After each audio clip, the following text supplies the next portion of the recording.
of soul. This is Bass Talk Live. Your host, Mark Jeffries and Matt Pangrak. BTL is brought to you by Lowrance, Lose, Strike King Lures, Bass Cat Boats, Ducket Fishing, Spro, AFCO, Big Bite Baits, Sunline, and TH Marine. BTL coming at you. Good Tuesday, everybody. Welcome once again to another edition of BTL Bass Talk Live, where we're going to talk bass fishing and anything else that we want to talk about. Yes, there is my man, Matthew, with a live shot from Lake Sam Rayburn. And Matthew, how you doing, man? I'll just be straight out of the gate. I jumped out of the boat this morning, and then when I hit the ground, I couldn't move my head to the right. Like, what are you talking about? That's as far. I tweaked something in the old neck. That's not good. Out of Pleasant. I feel like Tommy Biffle out here. Like someone passes, and I just like move my whole body like that. But it is what it is. All right. Well, I'm glad you're checking in. This is kind of unexpected, but very cool that you're able to join the show here on a Tuesday. We've got a great show. We're going to have Hank Cherry on. I know you're not going to hang around for that long, but I want to let everybody know we've got Hank Cherry. We'll go to him just in about 5-10 minutes. But Matt, man, a lot of fans out there, Matt, they want to know, what is it like on Big Sam? It sucks for me. I mean, to talk to a lot of guys, it's September. You got like 85-degree water temperature. I've caught them deep cranking, shallow cranking, drop shot, big worm, punching, brush piles, standing timber, grass. I actually punched up like a 4-pounder yesterday on the BFE and BTL color. I say that, I don't think that's any big secret because I fished 1 mile one way and 1 mile the other way punching, and that was the only bite I got on it. But okay. It's just a little bit, I think, of everything going on right now, and I think you're going to see some guys that really have big bags, and then a lot of guys. I think 12 pounds will do really good in this tournament. I think you'll get paid with 11 to 12 a day. So, all right, very nice. Fish in this lake and stuff. So it's just there's definitely a big dead period in the middle of the day, and there are like a zillion boats out here, all bass fishing. So. Yeah, I was looking at the roster. Dude, this is like the Texas Open. There's over 100 entries from Texas. 104 anglers from Texas in this deal. And, you know, you throw in a lot of guys who are coming down here, and there's a lot of experience. You know, like it just at the ramp this morning, Daryl Gleason was like, "Oh, you're looking a little stiff there, Pangrak, in your neck area." And I was like, "Yeah," kind of threw the back out, and you know, then Matt Robertson came by on it. I mean, it's just like guys who know this lake and have spent a lot of time on the lake. But hey, it's the Bassmaster Open, so it's definitely going to be. I will be happy to get the 5th one in the boat. I mean, it's not like you can't get bid. I mean, it's Sam Rayburn. There's a bazillion fish in this thing. I think it's just more the time of the year combined with the holiday weekend and a ton of pressure. I think there's a full field, 224, 25 guys here. So they're catchable, but it's been like just kind of a struggle. There's nothing that like you just like last time I was here, like I went over, like I put in at Castle Boykins, and like, you know, when it was 6 foot high and I'd never seen it before, it was just like a target rich environment, and it still is, but it just, you know, it's about 3 foot down right now. So I'm getting like 6 or 7 bites a day, Mark. I mean, I'm not like freaking smashing them. One more day of practice, right? Yeah, I got the rest of today and then half a day tomorrow. So I've actually had a good start to the morning. I'd done a bunch of graphing in the first couple hours, and my first 2 stops, I caught one on the first cast, both stops, and then stopped fishing it. So It seems like, you know, you can look down and see them in the brush piles and stuff like that, and they're finicky. They're very finicky, Mark. You'd be proud of me. I threw a Carolina rig yesterday. Did you really? Yeah, I have no glass, no beads though. It's just I could have hooked you up, man. It's just a 3/4 ounce punching weight straight to Spro swivel. Oh, geez. All right. Scott in Virginia wants to know, do you know anything about the Matt Robertson tackle situation? No. You know what that's about? No. I know he caught like an 11-pounder in practice. Huh. All right. Well, don't know, Scott, about that one. Maybe he got some stuff stolen or missing or broken or something. I have no idea. So maybe you can fill in that one when you get back if you find out any info. That'll work. It is true that plant is definitely growing towards my seat that's in front, away from your seat towards mine. Well, the better vibes are over there, man. Definitely starting to lean. I guess Yeah, it's starting to lean toward the monitor now, where your picture is. So that's what we're doing. Dude, yesterday, absolute disaster. The AC in the house went out. My cell phone exploded. Just a bad day for technology for me and equipment. I was very fortunate that the lawnmower even started. How'd your cell phone go out? I don't know, man. I was just sitting there, and all of a sudden I look down, and it says, you are not available, or your phone is not available to make or receive outgoing or incoming calls. Some message like that. Rarely answer your phone anyway, so. Yeah, so yeah, I think it was an iPhone 6. It was pretty old. Oh yeah, it was. It was. So I'm trying to get a new one today, but yeah, I did not realize, even me being the non-social media guy, how important that your cell phone is in your life when it's missing. Yeah. When you can't get calls and you can't make calls, and then the AC went out. Fortunately. Dude, did you see what the weather's supposed to be like in Oklahoma? I don't know what it's supposed to be like down there, but tomorrow, a high of 57. Holy cow. No, it's supposed to be hot and sunny here. So it's supposed to rain today, but it's not. It's a little bit hazy. But yeah, it's been a scorcher. Mid-90s, absolute slick, calm. I saw yesterday, I'm going down a bank, and I saw, have you ever seen like a true alligator snapping turtle, Mark, that's like a 3 or 4 foot across on the shell? Like they're like 300. No. I mean, they're, like you see the skulls and they're like the size of like a cow skull. I mean, just a massive alligator snapping turtle just came up to the surface. I mean, it had to have weighed 250 pounds. It was the biggest turtle I've ever seen in my life. I saw a gar that probably weighed 200 pounds come up. Wow. So I've seen a lot of big things. I did see one 8-pounder yesterday at the mouth of Veach, and it was floating, unfortunately. So that's not good. That's the biggest. That's not good. No. Hey, Scott in Virginia is saying that he got 15,000 in tackles stolen. Oh my gosh. Yeah. No. You're not staying around where he's staying, are you? I have no idea. I hope not. Lock everything down, man. God, he's got all the swim baits and all that ledge stuff and all that. Man, he's like got out there.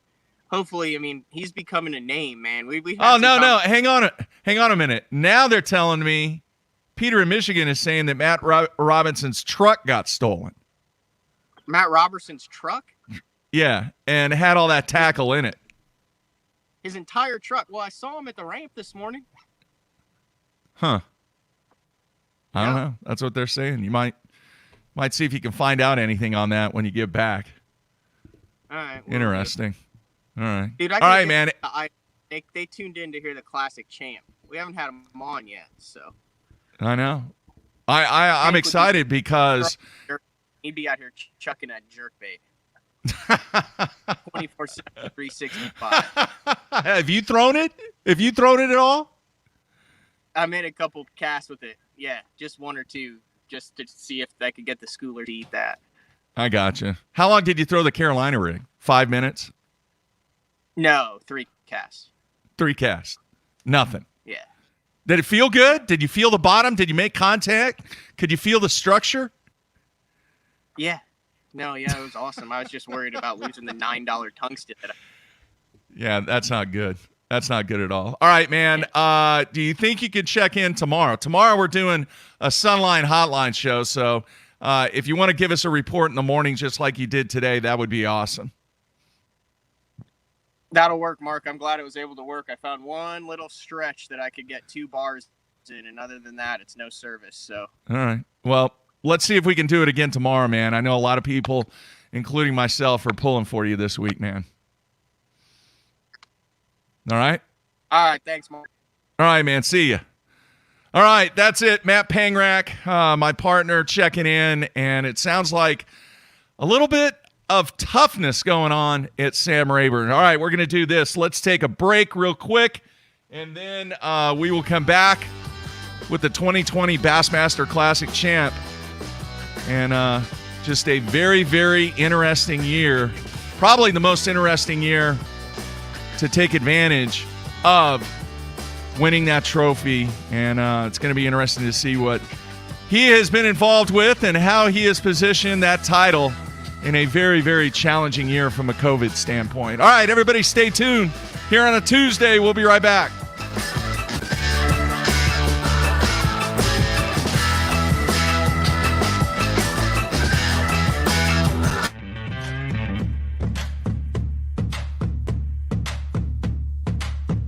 The ultimate fishing system starts with Lowrance HDS Live.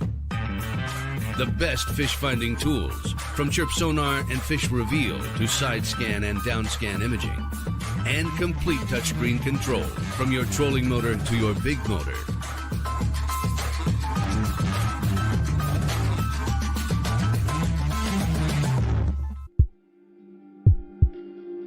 We've paired one of the most iconic hulls in the history of bass boats with a proven lineup of trusted accessories. We're bringing you best-in-class value and performance, leaving others in your wake.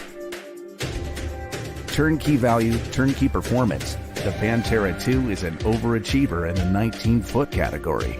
Once you hit the throttle, you'll feel the rush, and there's no looking back. Kevin, what are you doing here? Oh, I'm just filling in for Billy. I need a 660 shad crankbaits in the Series 5 model. We're out. You're not out. You got all kinds of them right there. We're out. Kevin, I need 6. Have a lollipop. I do not want a lollipop. Have a lollipop.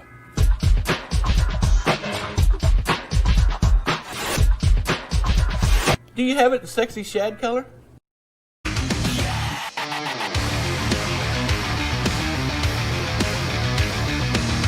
Let's face it, fishing electronics are no longer an afterthought. They've become a necessity. And at the Bass Tank, our experts match you with the right electronics, provide professional installation, and educate you to help maximize your catching results while providing support along the way. Because let's be honest, it's about catching, not just fishing. And when you're ready for better results, join the Bass Tank team. Visit us today on Facebook or go to thebasstank.com. Hey everybody, Tide Faircloth here. Want to show you one of my favorite braided lines, SX1 30-pound Sunline braid. I use this braided line for a couple of different applications, and one of my favorites to use for this line is a swim jig. Casts great, and it's small diameter, and just works really great on a swim jig. Another technique I like to use for 30-pound SX1 Sunline braid is whenever I'm flipping like a light, say an 1/8 to a 1/4 ounce weight in grass, small diameter, I don't lose much action on my worm, just works great in those scenarios. So if you're looking for a braided line for a swim jig or fishing a light Texas rig, check out Sunline's SX1 30-pound braid. AFCO's new Uri performance shirts are made out of a new fabric. Aeromesh technology, Aeromesh fabric, really breathable. You know, it just doesn't stick to you whenever you're sweating. It's 105 in Florida. You know, you got sun beating down, there's hardly any wind. You know, your shirt won't stick to your back or anything like that. Any little breeze gets through it, and all the AFCO features that you like with the hood, not without a hood, depending on which one you like. It's got odor technology, so your pits don't stink whenever you're sweating. It has thumb loops. So whenever you're driving down the lake, 70 miles an hour on a bass boat, you got the thumb through here, sleeves won't roll up, so you have no excuse if you get sunburned. Any little breath of air gets through and cools you down, so make sure you check them out. Any fish, any water, any condition, AFCO has you covered.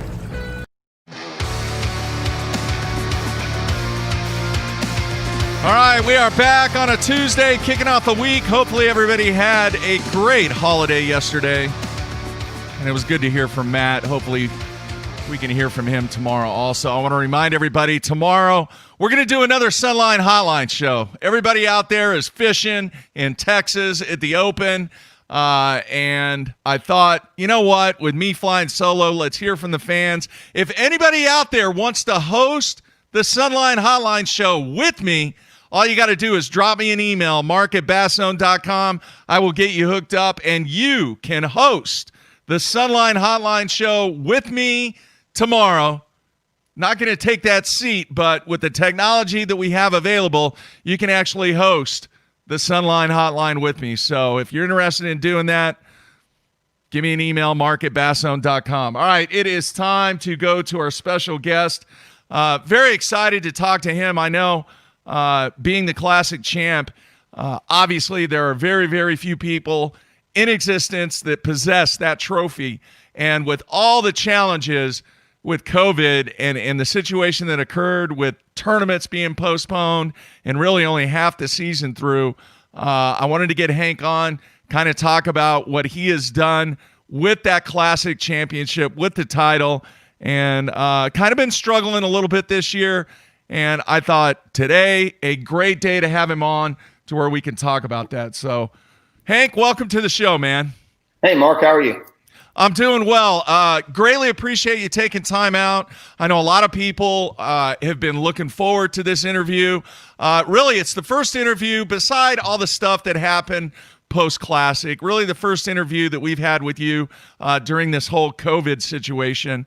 And, dude, I got to tell you, I kind of feel sorry for you in a way, because this is a rarity where somebody that has really not had the time and the advantage to take that title and run with it because of the COVID situation. So I thought, what a better idea than to get it from the source. What has it been like being the Classic champ with everything that we're going through with this COVID-19 situation?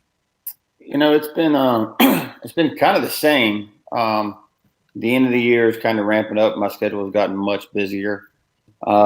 With so much unknown, I guess it was kind of different. And I've heard that before. Everyone said, you know, "God, you picked a bad time to win." There's never a bad time to win the Classic. Good point. You know, and I've got that trophy. It's what I've been chasing my whole life. The deals and the extra money and all that, it'll come with time. I'm not worried about it. I'm just so thankful that it was my opportunity. It was my time. I won it. My family got to be there, for all the sponsor people that have supported me. So I don't know what it's like to win it with no COVID. Yeah. I do know what it's like to win it with COVID. So I have zero bad feelings.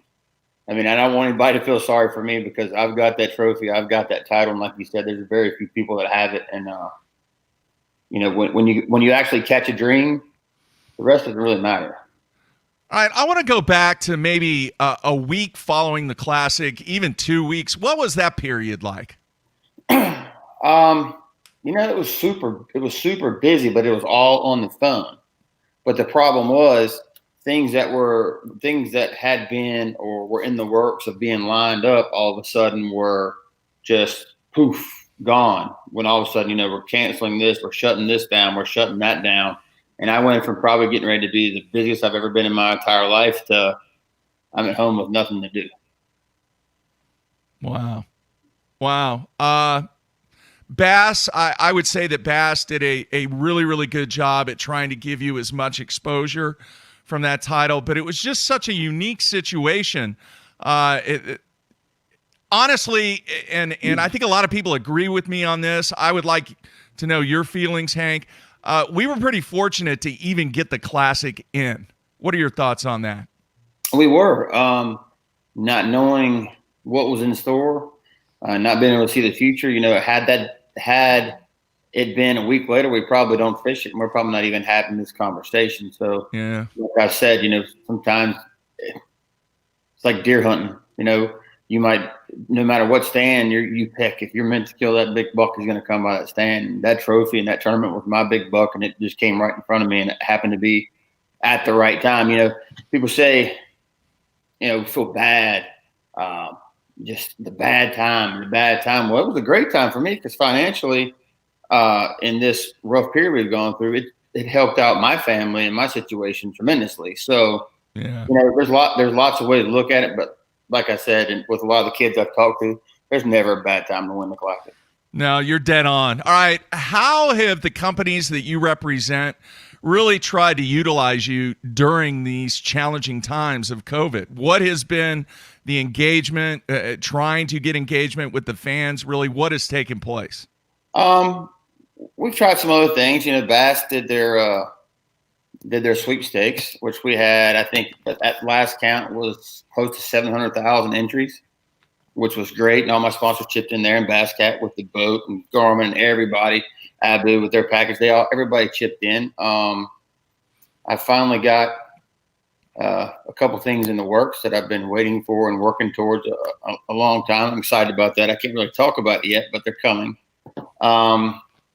You know, we just tried to do that. We've got some media and some stuff that's coming out slowly but surely, and it'll probably be ramping up closer as it gets to the Classic. But not just me, and I understand that my sponsors have other people, and they have other obligations of guys they have to take care of. And on top of that, they have to worry about their own jobs, what's going on at their own house, what's going on at their own business.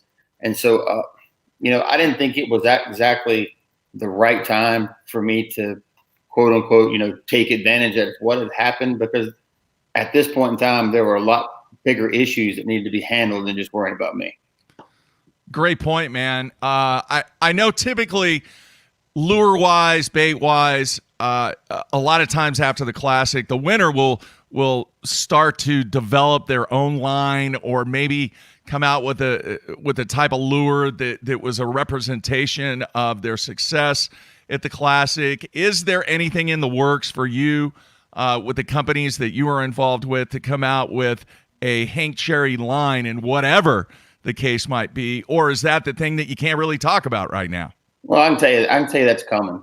I just can't tell you what it is. I mean, you can imagine. It's not that difficult, but yeah, it's coming. All right. When can we expect that? Any ideas? Hopefully before the Ray Roberts Classic. Okay. I think that's the target as of right now. And, you know, that's just depending on how everything progresses throughout the rest of the year. All right, man. I want to go back to the jerkbait, and obviously well renowned for that jerkbait and the success that you had in the Classic. How much does color matter when it comes to a jerkbait? You know, color. What I don't carry a lot of colors. I've played with a lot of colors. I have some bright ones. Most of my stuff has some kind of white in it, and then I have some translucent. But color to me in any part of fishing is more of a confidence thing for the angler actually throwing the bait. Like if you've ever heard David Dudley talk, if he's throwing his worm, it doesn't matter what color it is as long as it's green pumpkin. I mean, I think the color is more of a confidence for the person. Now, there are times where you will get in certain situations, especially in the spring of the year, where that opaque white, it really just looks like all the bait fish in the water at that time of year. Threadfins are kind of that color, gizzards are that color. I think that's the way they get right before they're going to spawn and do their thing. Mm-hmm. But color to me, because I've tried so many goofy colors and they bite them, I think it's more just in the guy that's throwing the bait, and that's what he has confidence in. All right. You know, we need to talk about this. So far, 4 events into the season on the Elite Series. It's been somewhat of a struggle. How would you categorize your performance so far? It has been, I would say, just weird. You know, I have put together game plans that I thought that were really, really good, had really, really good practices doing kind of oddball stuff. And the only one it panned out in really was You Follow. Mm-hmm. and I'm not even a flipper, and I caught him flipping there. So that tells you how oddball I've been looking off the course. But I've been trying to really just concentrate on trying to find the winning pattern. And it seems to me, and I've learned this from experience, and now I've pretty much banged in my head, when I go north, it doesn't matter what everybody else is catching. If I put a spinning rod in my hand and try to get out there and drift around with it, I'm not going to do good. Now, I've tried it and tried it. This is the last time I'm ever going to try it. My success up there, my track record has been pretty good heading up north, and usually it's with a crankbait, a jerkbait, or a swim bait. That's usually how I catch them. And suddenly, you know, I get up to Champlain. I've gotten up to the St. Lawrence River, and the conditions happen to be right in practice, and the wind's blowing with the current, and I can get the drift down, and I've found these fish, and 5-pounders and 4.5-pounders, and I'm thinking, I'm going to win this thing with a spinning rod. Well, you get out there the first day of the tournament, the wind's blowing across, it's not blowing with it. I don't have the experience or have the time or the patience to try to figure out to get the right drift to come across that rock, and it ends up getting me. So if there was ever a chance or a year where I could experiment or try to go for that gusto and try to go for that win, it was this one. But I think I've firmly learned now that it's better to go up there and do what I do best instead of trying to do what everybody else does good. Wow, that's an interesting take and great information for the fans, because it sounds like to me that we hear this term all the time: fish your strengths, fish what you know well, fish what you do well. But what you're telling us now is that you kind of got caught up in the whole spinning rod, you know, chase for those big schools, and kind of got away from your game. So that's something that people could definitely learn from. You know, I did, and I'll do it a couple of days in practice every time I go up there because I enjoy catching them. But I should have took my own advice. It's like when I was talking to Brock every day after practice, he kept telling me, he's like, I can catch 18 pounds of largemouth. But I said, Brock, 18 pounds of largemouth is the same as 18 pounds of smallmouth. It's still 18 pounds. And he stays up shallow the whole time, fishing the way he's comfortable because he wasn't getting any bites deep, and really, really caught him. But my problem was it wasn't like in practice everywhere I went, I found the right fish. The problem was I'm not dialed in enough or have the patience enough when that current gets shifted a little bit or the wind changes or the boat traffic to be able to come across that exact rock they're hanging on. Because it's not like they were on a big, huge break this time. They would be like on a rock. Right. You know, some of the guys that are good at that, like Mueller and the Johnson boys, you know, they'll do it because that's what they do all the time. You know, it was so rough out there, and Paul was like, this isn't even near as rough as it gets at home. He's just out there bouncing around like a bobber, not having a problem. So, you know, but it's the same thing when those guys come south, and I've got the confidence, you know, to pick up a jig and slide under the shallowest docks I can, you know, and they're like, why aren't you out there on the ledge? It's just because it's just the way I fish. It's what I do. And sometimes, you know, you just have to, if you're a fastball pitcher, you just got to go with your fastball sometimes. Right. And I tried to do different, but if there was I guess I just had a little more leeway to try something different this year, and it just didn't work. But I promise you the last 4, I'm going back to just basic power fishing. All right, and we'll get into the remaining stops on the schedule. I want to get your thoughts on that. But first, several people want to know, including myself, health-wise, how are you doing? Oh, man, I've had thousands, and that's not a exaggeration of calls, people that were checking on this, that, and the other. I am now back to, I'd say, probably 90%. I still get a little tired late in the day. I'm not back. For everybody doesn't know, I had to leave the St. Lawrence event early. The first day of practice, the very first day, 30 minutes into it, I had severe motion sickness with a migraine headache and couldn't figure out what it was. I think I may have gotten 1/2 day of practice in that whole week. I stayed in bed the most time, and vertigo kind of popped into there. And I don't know if anybody's ever experienced vertigo, but it's probably one of the most uncomfortable things I've ever had to deal with in my life. But anyhow, I had to check out of the tournament early the second day because I couldn't do it. I pretty much fought my way home. It took me 2 days to get home, but I got home. It was a 10-hour trip too. So we got to the doctor, had some tests run, and I did test positive for COVID. Out of the whole experience, I had one rough night. It was the one night that I spent in the hotel by myself on the way home. It was not a very pleasant night. It was a very unsure night. I don't wish the experience or the feeling on anyone. But after I got home, I was quarantined away, did my due diligence, and have kind of just been recovering ever since. No one, and this is the part that's weird about this, because, you know, society today and everything and everybody's judgment about this virus and whatnot. The weird thing is, no one that I was in contact with,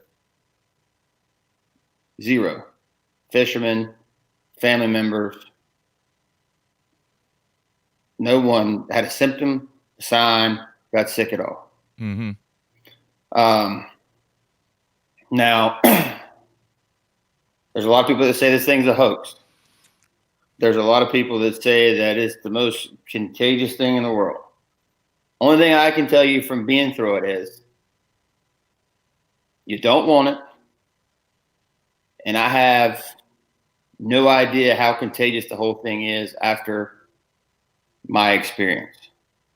I know everybody's experience with everything is different, but all I can say is I'm through it. It's gone. Got to finally enjoy some time with the family. Watched my son hit some baseballs, done some batting practice. They're going to play in the first tournament this weekend. Did some shopping. I got some living room furniture, some bedroom furniture. It's just, it's definitely, after having it and then reading and hearing experiences of other people and their situations going a lot worse than mine did, it kind of really gave me a different outlook on things, I guess you would say. Mm-hmm. And so I'm trying to I don't know the word. I'm just trying to enjoy every day that we're given here a little more than I used to. And I figure if I can do that every day, whether it's with my family, with my wife, with my buddies, out dove hunting like we were this weekend, if I can just get a little more enjoyment, because, you know, nothing is promised past today. Today's not promised. You know, every day is a gift. And with all the crap that is going on in this world today, it's just you know, you've got to have a smile, and you got to be happy, and you've got to try to enjoy something, because if you pay attention to the news, it'll run you ragged and run you crazy, and you'll think it's the worst place you ever been. No, you're right, man. You're right. So I just want to make sure I'm clear. This happened when you were headed home after St. Clair, correct? That's when I got diagnosed. Yeah. And they if you do the contact tracing, or to the point of when it started, or however, pretty much comes back to a flight that I took from Charlotte to Detroit. Okay. The way the frame works out. All right. Wow. Well, I know myself and a lot of people, they are very glad to hear that you're doing well now. And it's somewhat unique that this situation has occurred, to where we get to the point sometimes that we realize exactly what you talked about. And it's crazy times, and to be thankful for everything that we have going on right now is definitely a good position to be in. But at the same time, I know myself, and as I mentioned, a lot of people out there are really glad to hear that you're doing much better. I am. I feel good. Appetite's back. But, you know, the deal with that, everybody says they preach and they give you a list of, like, these are the symptoms. This is what you got to look for. Yeah. I had none of that. I had my usual motion sickness that I have a patch for. But then when the vertigo kicked in, it was just like unbearable. And I don't know, if anyone's ever had that, but driving with it is miserable. And just basic functioning with it is miserable. I mean, you roll over in the bed and you'll roll out of the bed. You just keep rolling until you hit a wall. Wow. So, but, you know, we're looking past that. And I guess the good news about all that is I missed that last day. As you can go back and look at the points, and I can still easily qualify and bring an extra qualifier to the Classic. So there's always going to be a silver lining, and we're going back to Guntersville. So, you know, maybe this sun's just going to get brighter and brighter from here on out. All right, let's talk about the remainder of the season. A lot of fall fishing, a lot of what a lot of people are classifying a grind, especially the Santee Cooper event. What are your thoughts on the remainder of the season? By now, all these lakes that we're going to have probably been fished more this year because of everything that's gone on than years past. The good thing about everywhere we're going is it has them. It's got big ones.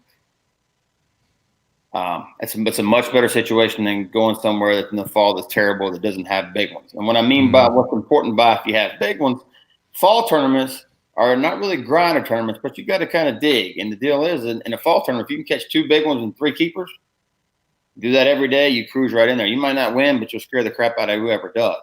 Guntersville has them, and they're going to catch them there. It might not take 22, 23 pounds a day to win, but it'll take 17 and 19. It always does. I mean, they're there, they live there. Santee is the wild card because even in, it's 3 hours for me, but even growing up, you didn't go to Santee in the fall. You went to Santee basically December, January, February, March, looking for the push to the Blackwater ponds to go catch the giants. So Santee will be the oddball. I definitely think there that per day you'll have more guys that don't have a limit compared to guys that do have a limit. I think that struggle is going to be real. I think the top 10% will probably average in that 12 to 15 pounds a day.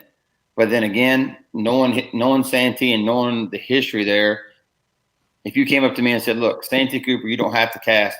I'll give you 15 pounds a day for 4 pounds. I'll raise my hand and take it. I mean, I know they catch 30-pound bags there. I know that a couple weeks ago there were 29-pound caught, but it's just not typical of fall fishing at Santee. It's big. They're moving a lot of water. There's no telling what the water level will be in 4 weeks when we get there. So that one is the wild card. I think Chickamauga, when we head up there, I think we should get it right for fall fishing guys. You know, I think you're going to find some fish on bait, some fish still in the grass, some fish around docks. And Chickamauga has all that. And, you know, it's another place that's got them. But then when we head to Texas, it's forked. I mean, you can't complain about going and fishing the tournament. They're there. You just got to find them in there. You know, if you get 5 bites, chances are 3 of them are going to be big ones. Right. So it's just it's just good.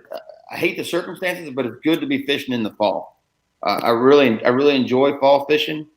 It's not something we've got a lot to do on the tournament trail, but it's a different look.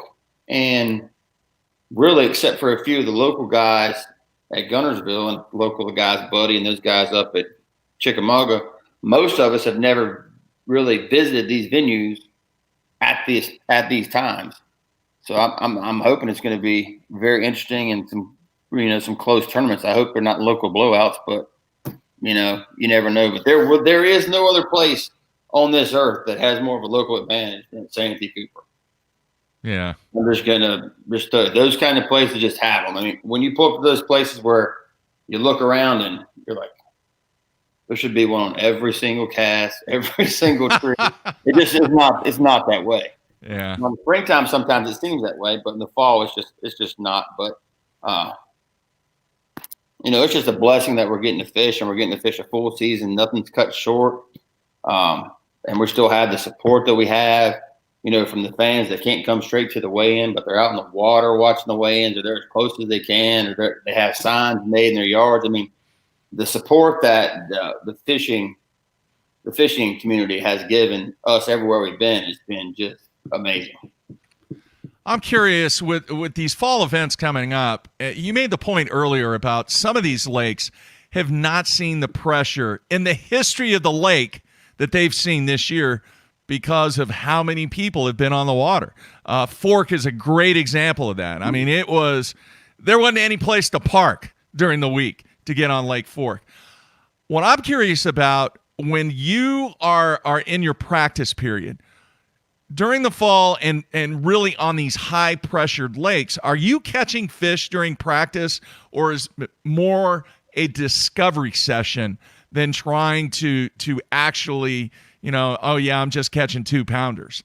What are your thoughts on that, and what can you pass along to the fans during the fall when these lakes are being pressured like they are? Well, in the fall, you have to really, the way I fish, you got to use your eyes. What I mean by that is you're looking for maybe some shad skipping, or I'm looking for, all right, this creek's got lots of herrings on the bank, so I know there's some food in here and stuff for them to feed on. I'm not really worried about what I'm catching them on, because in the fall, it's you kind of hodgepodge everything.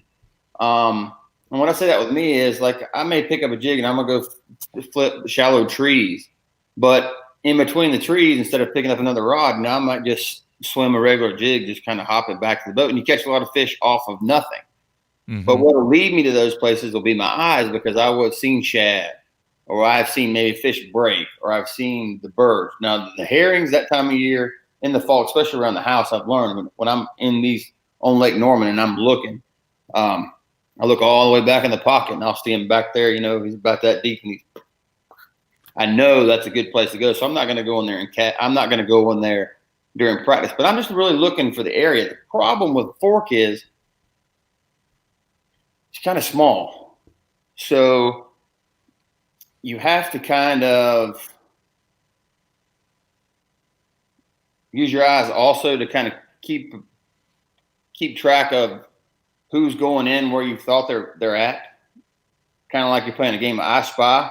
So you're not fishing some. I'm not talking about paying attention to where everybody's fishing. I'm talking about if you found this area and you've looked at it, you want to know who else is kind of doing the same thing, who else has kind of found it. Because last thing you want to do is be boat number, say you're boat number 25 and you want to go run to one stretch, and you get there and there's 7 boats in the top 25 that have already beaten you there, and your day is kind of screwed up. So you got to kind of pay attention to what's going on. And to me, no matter what time of year it is, I want to fish in the less fishy places, because if I'm the only one fishing those places, my bait is the only one the fish are seeing, and I have a better chance of catching them. Mm-hmm. I may not win a lot of tournaments that way, but I can do good in a lot of tournaments that way. And I think a lot of that in the fall, I think you need to be away from the crowd. All right. Very interesting take. I want to go back to the Classic here real quick. Somebody had a question on the instant feedback. They wanted to know if you watched the entire show after your victory. Did you sit around and just kind of reflect and watch? There's bits and pieces that my wife wanted me to see. I definitely watched the last day a bunch of times. It's just, there were some mannerisms, some things I said, and some moments. There were a couple situations where I talked to people on the causeway that I honestly didn't remember in the tournament. I didn't remember speaking to them. And it was just, everybody's asked about that in the day and that show. And the best I can explain it is if you've ever just had that feeling that everything's going to be all right, just this inner peace, just like the day my kids were born, just that feeling inside that the world's good, everything's going to be all right. That's what I had going out that last day. But I mean, honestly, that day to me, I've had that day in my head, in my dreams so many times that the final day was really just a blur. Mm-hmm. It's almost like I woke up that morning and I knew what was going to happen. Now, I would have rathered it much happen a lot quicker than it did. 3 hours without a bite's kind of a bad part. Now, I do remember that. I'm not going to lie to you. But once it started, it just happened so fast. And, I couldn't have scripted it any better. I couldn't have picked a better place than Guntersville. The first time I went there, I've told this story a lot. I guess it's 18, 20 years ago. I did horrible. It was for an EverStart or something. I mean, I did horrible. But I liked the lake so much, and I had a great practice. And this was kind of where it started. I had a great practice fishing a jig, and then I tried to fish out in the grass in the tournament, and I got destroyed. And when I left there, I was like, I'm going to learn to fish grass. Every time I get around grass, I'm going to get in the grass. I'm going to learn about grass. I'm going to learn the way they act. And flash forward to that, since then, every time I've been to Guntersville, I finished higher and higher and higher, and then the last time I won. Mm-hmm. So hopefully we stay around that top spot, and we don't got to go back and repeat history and go back to crap and then start work that ladder again, because I like where I am. But Guntersville's a special place to me. When we go back, I'm going to go sometime during practice. I'm going to make a trip and just ride over there to the causeway, and might cast a couple times. But I'm just going to kind of reminisce about, what happened. And I'll probably look up and tell the Lord thank you and get on about my business. That's pretty cool. All right. 40 years ago, when I played college baseball, we were just starting to get into really utilizing videotape. And back then it was beta. Baseball, we didn't do a lot of, videotaping and analyzing your swing. I mean, today it's crazy how much analyzation goes into the game of baseball. It wasn't like that 40 years ago. I'm curious, with you being a baseball guy, and how the game is being broke down from a technique standpoint, both from a hitting standpoint and from a pitching standpoint. Do you think, and have you ever done when fishing actually used and looked back at some of your events that are on tape to actually pull something from that event, just like you would pull if you were analyzing, hitting tapes on, taking bats, taking swings up at the plate? Do you go back and look at stuff and analyze what you're doing on the water post-tournament? I have. That's something I do a lot with my son. We video swing because now they can tell you bat speed, bat velocity, how it goes. Man, he's 10. They're doing this to 10-year-olds. I know, it's crazy. When I was 10, he always asked me about it. I was like, look, my dad got me a bomb bat from Kmart. I went to the plate and I would beat the crap out of the ball until I flattened it, and then he would take it back and get another one. And that's just the way it worked until the short one gets it back. But as far as videotape, I will watch. There are a couple instances where I learned things that changed my fishing. One of them was, of course, when I lost that big fish at the Classic in Grand. There were two things that I've changed since then, especially when jerking, that I think have increased my landing percentage. There was one particular spot that we were at Toledo Bend. It was the year Kevin won. And I think I finished like 4th or 5th, but could have won the tournament. But every day I'd lost like a big one or two, which in a place like Toledo Bend, it's got them. It doesn't really bother you as much in a place like Norman. Like you lose a big one, you've done something bad. Mm-hmm. There you can make up for it. But I went back and I watched, and there's one particular fish that I lose out from under a dock on a jig. And I've slowed it down the whole way and all the way to the fish opening his mouth, and I can see my jig come out. And I go back and forth and back and forth and back and forth and back and forth, and I pay attention and I'm looking, and I'm like, for this technique, I'm going to have a little stiffer rod for the way that I'm swimming this thing, because I'm watching it and the rod loads so much that it pretty much, when the fish comes up, the I never drove the hook through the fish. He just bit down on the thing, and the rod gave, and I pulled him up, and I see him coming. And this 7-8 pounder jumps. When he opens up, the hook's never near jaw. The bait just. And then from that point, I basically went to a heavy rod for that technique, and it's worked out ever since. So I mean, that's a couple of times where definitely where I've done it and learned something. Now, I don't really use the videotape, I guess you'd say, as much for my fishing, but like I do like to spy on the other guys when I can see them fish, and when I can watch them fish and see how they do some things, how they see some, especially with today's electronics with other Garmin guys. Yeah, if I get a chance to see them on film and watch them and see if they move stuff, or I see settings, this, that, and the other. Now I do like that, because I've told the young guys, and I tell the high school guys when I talk to them all the time, like, everybody learning something from somebody, right? That's just the way this works. But the deal is, whatever you learn from me, you've got to make it yours.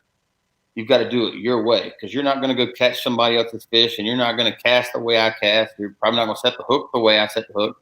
So you've got to do what works for you. And you can learn something from anybody, but you have to get it back into your repertoire.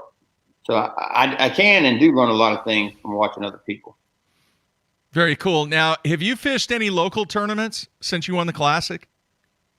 Any local tournaments? Yeah, like little weekend team jackpots or anything like that? Not really. I fished a few I fished a few night tournaments. I don't know how accepted I'm going to be just showing up at the local derby now. That's what I wanted to know.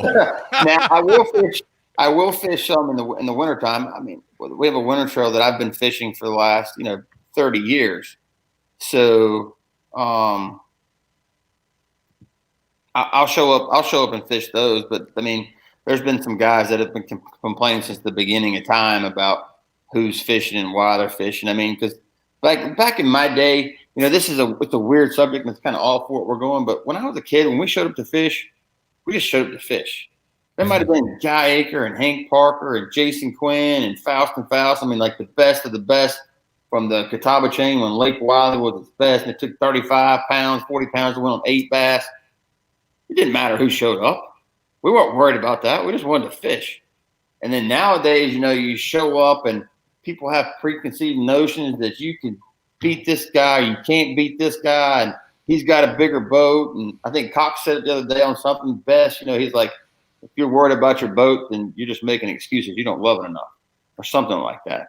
But I don't. It's like my kids. When Christian plays baseball, he didn't care who he's playing against. He didn't care if they're other 10-year-olds or 13-year-olds. He just wants to play.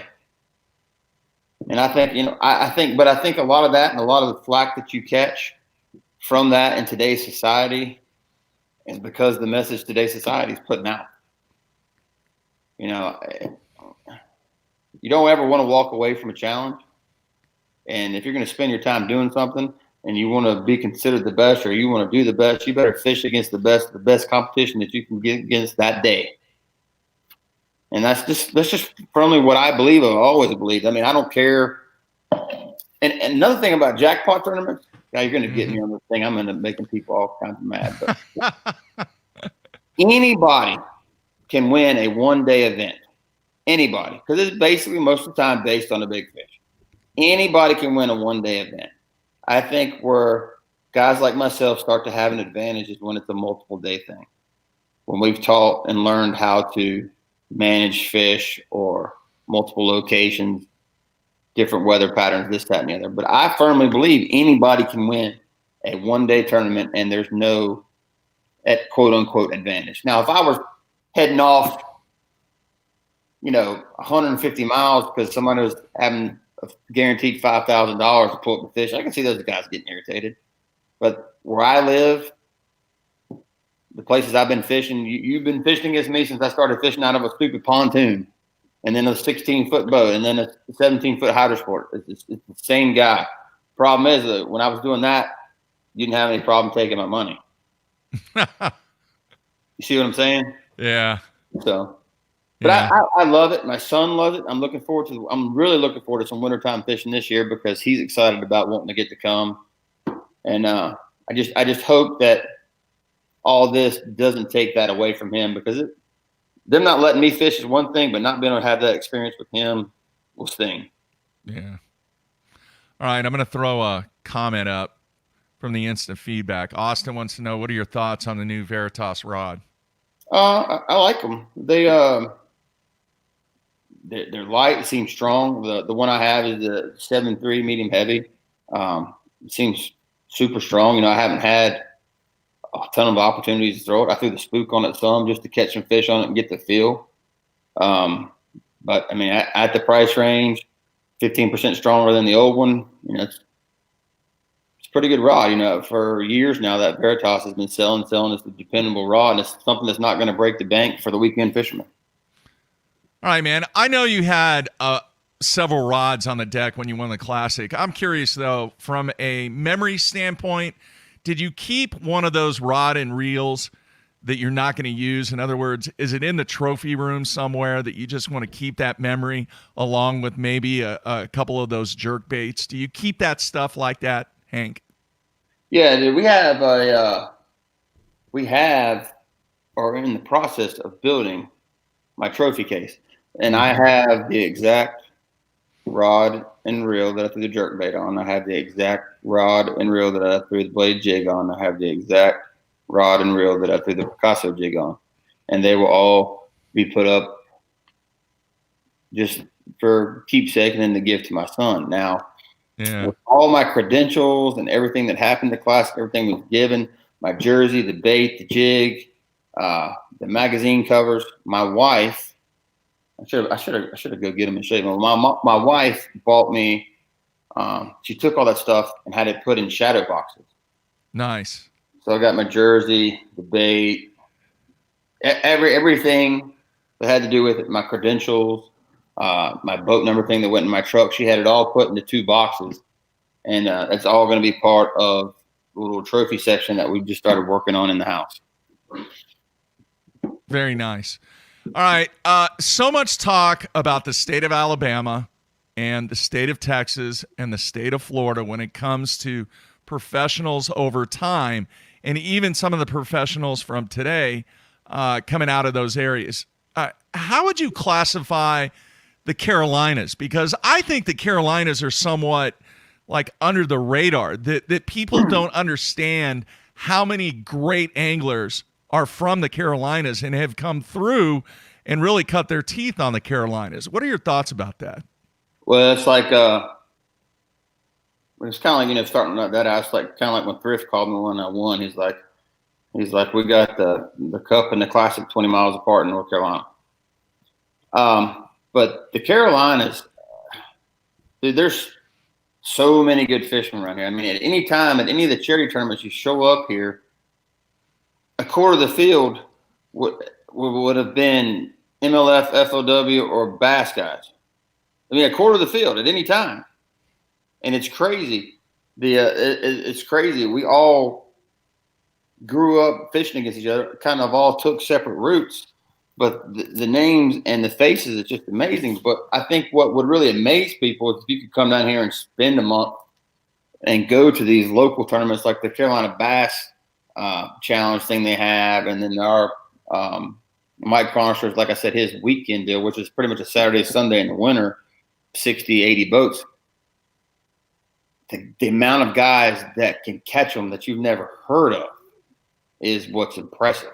I mean, the guys that probably could fish professionally, if that's what they choose, that's what's impressive. But as far as on tour, you go look at in the Carolinas of who's around and the who's. I mean, for the past, while, we have kind of slipped under the radar. And I think a lot of that's because not a lot of tournament exposure this way as compared to Alabama and Texas and, those lakes. And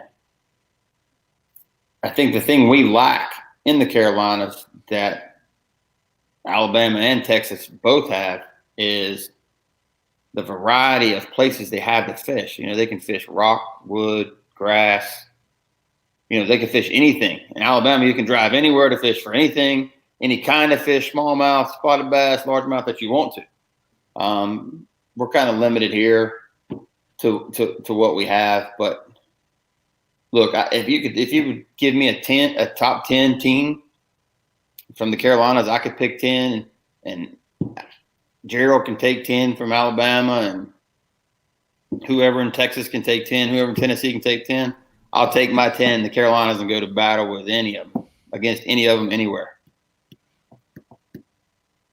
Yeah, I agree with that, and I've discussed this for 20 plus years that I think it would be cool, even if it was only one time, just a single event, somehow, some way, where you have sections of the country, the guys compete together as a team. In other words, make it like the Carolinas and you got Alabama and Georgia, put them together, put, Texas in one group, put Oklahoma and Arkansas together. And one thing that I noticed, Hank, and I know it's the Centrals, but to me, this is a little bit concerning when you look at the number of entries that are fishing the Opens from the state of Missouri. I think they had like 4 guys. And when you think about, 15, 20 years ago, there were 20, 30, 40 guys fishing the invitationals or the Opens or whatever you want to call them back then, where when you look at the list and you only see 4 guys from Missouri, you only see 5 guys from Arkansas. To me, that's a little concerning. I know there's over 100 guys from Texas, but at the same time, it just it concerns me because the expansion or the concept of people who really have the game to be out there are choosing to stay at home. Yeah, they are. And I don't know if that has to do so much with travel expense, entry fees, time of year, or, everything else that's going on in society. Yeah. But it amazes me. Like I said, I know a handful of guys that at any time, if given the opportunity, they could fish professionally. They just choose to fish their weekend thing and have their job, and that's just what they're comfortable with. Yeah. But being a professional fisherman, you have to be kind of a different animal. I mean, I do. You have to be able to roll with it. You got to be able to ride the roller coaster, and you can't have your highs can't be tremendously high and your lows tremendously low. You got to kind of keep it right in there along the flow, and that's the way. And people talk about it and the professional angler outlook of things, and you get this question all the time. I'm sure you've heard this, like, how do you know when you've made it? Yeah. How do you know if I'm good enough? Well, you don't know if you're good enough unless you try. But if you're going to try, there's steps A, B, and C you need to take care of. I think Polnick once said he didn't have a plan B. Well, there's only one Polnick. There's only one Hank Cherry, one Van Dam. One. Everybody's path's different. But if you're going to prepare, and I'm talking to you about it, I think you need to have a path. With some kind of education, something to fall back on. So if things don't work out, you have a place to go. I tell everybody the same thing. I'm like, look, you make it, and after 3 years with sponsor help, you're not turning a profit. That's giving you a chance to learn the lakes, how to get back and forth. Because basically by the 3rd year, you're going to double over and bend to places twice. That's just learning the ropes, confidence, this, that, and the other. After 3 years, if you're not making a profit, it's probably time to rethink your plan, maybe step back and regroup. I had to do that. I had to step away and came back. But why some guys choose to do it over some guys don't? Because I know some guys that will like not pay their house payment just to be able to fish on the weekend. And that's the way crazy part side. I'm like, look, now you got to take care of home before you're going to put gas in your boat. So, it's just fishing's in your blood. I think you're born into it. And once you get in, you're in a big community, but it doesn't make if a guy chooses not to fish professionally, he wants to stay around the house, even though he knows that he's good, it doesn't make him any less of a fisherman. All right, man. What are your thoughts on Ray Roberts? I think in history, and I don't know, I wish Matt was here, I think it's only happened one time where we have a back-to-back champion. What are your thoughts on Ray Roberts? I think Rick Clunn did it back in the 70s, maybe. Jordan did it. Oh, yeah, that's right. Duh. Yeah. Yeah. Yeah. So twice. I'm looking forward to it. As of right now, I'm the only classic champion in the field. Well, besides Rick. Forgot. Yeah, I always say that, and then everything I say, like I remember catching fish on spinner bait at St. John besides Rick. Everything always comes up behind Rick. So there's two of us, and I'd like to go to Ray Roberts and keep that a very small group. Hopefully, try to do it again. I'm definitely gonna do my best. I enjoy fishing in Texas. Texas has been very good to me. So I don't think it could have been a better place. I don't have any experience there. I don't know exactly what's in store that time of year, but as it gets closer, I'll do some research. Probably won't go see it until pre-practice for the tournament. I probably won't go look at it ahead of time. It's not a very big place, and my history with traveling to event sites way before the tournament has continuously backfired on me. So I think I'm better just to show up and get the guns out and get rolling. All right, man. Have you watched any baseball since you've been at home on television? I've watched a little. But truthfully, man, I get so caught up with my son and working with him baseball that we watch clips a lot. No, that's weird, but he's into that. He's into that now, where he likes clips, and about every third day you'll get a clips of all the home runs or all the great plays the infielders made, and we kind of watch that. I get more enjoyment. And I don't know if this is weird or it's the way it's supposed to be, but I get more enjoyment out of watching him prepare and play than I did playing. I get it. I played for a long time. I guess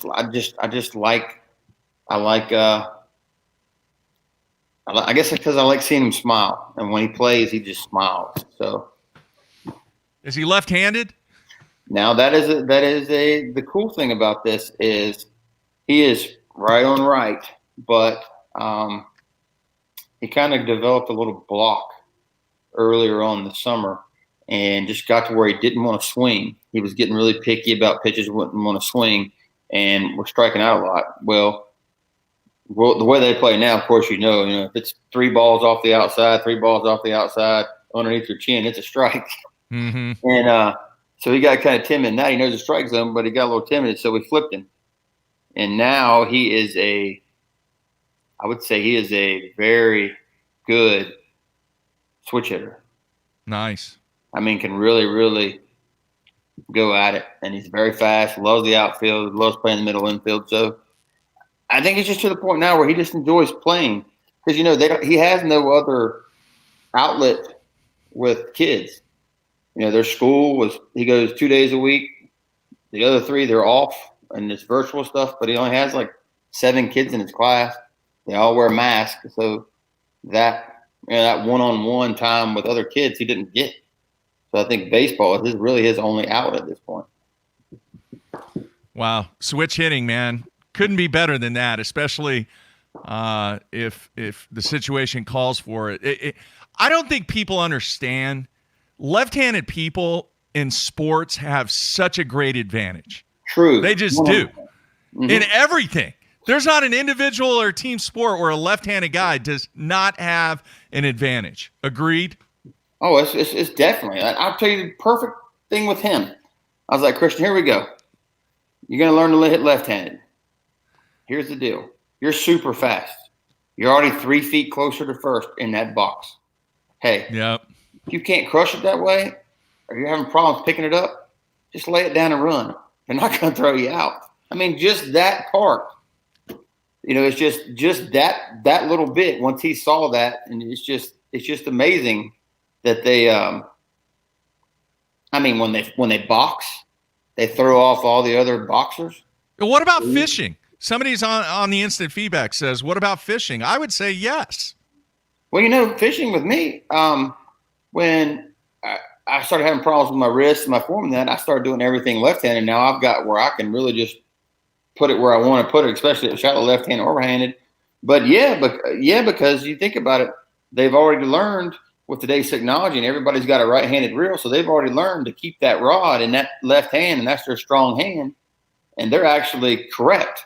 Where all these other right-handed guys have had right-handed reels for so long, and they hold their rod in their left hand, they're kind of backwards because it's not in their strength. But yeah, lefties, field goal kickers, you have to go Belichick. Yeah. Lefties are the way to go. They get a different spin when they're kicking off. It's harder for the guys to catch it. I mean, it's just the oddball. And I guess the only place the lefties out of place is trying to be a catcher. Yeah, I can't do that. No, just wouldn't work. I've seen some left-handed softball catchers. Yeah. Even at the NCAA level, which is weird to watch. Yes. Very weird to watch. All right, man. We're going to let you go, but great stuff from you, and I'm so happy that things have worked out during these very challenging times for everybody with what we're dealing with. And sounds like, man, you're going strong, and glad to hear your health is doing better. But 4 events remaining, and we'll see what happens, man. All right, we'll do it. All right. So wish you the best, and please, when you get ready to make the announcement, let us know about this stuff that's getting ready to come out, and we'll get you back on when that stuff happens. So. All right, perfect. All right, Hank. All right, man. Take care. Good luck with your son in baseball, and thanks for taking time out to come on the show, man. Thanks, Mark. All right. See ya. All right, there you have it, folks. Hank Cherry. Really, really interesting stuff from him. I was somewhat surprised by the whole COVID-19 situation. Knew he was having some health issues, but did not realize that it was COVID-19. So anyway, tomorrow we're going to check in with Matt once again. Hopefully he will have a signal to where we can get an update from him with a half a day of practice left tomorrow, full day today. But sounds like it's a little tough. Hopefully I can get a cell phone today. Hopefully I can get my AC fixed. It was a disastrous weekend. Luckily, it's only supposed to be 57 here on Wednesday. I don't know if that cold front's supposed to make its way all the way down to Jasper, Texas. We'll see. All right. Once again, I want to thank Hank Cherry for taking time out. We will be back tomorrow. If you want to take part in the show tomorrow, shoot me an email, mark@basshone.com. We will do the Sunline Hotline tomorrow. I want to talk to anybody about anything. Does not matter. Please, the fans are what make that show, and we're going to do it again tomorrow. So everybody be safe. That's it. I'm out of here.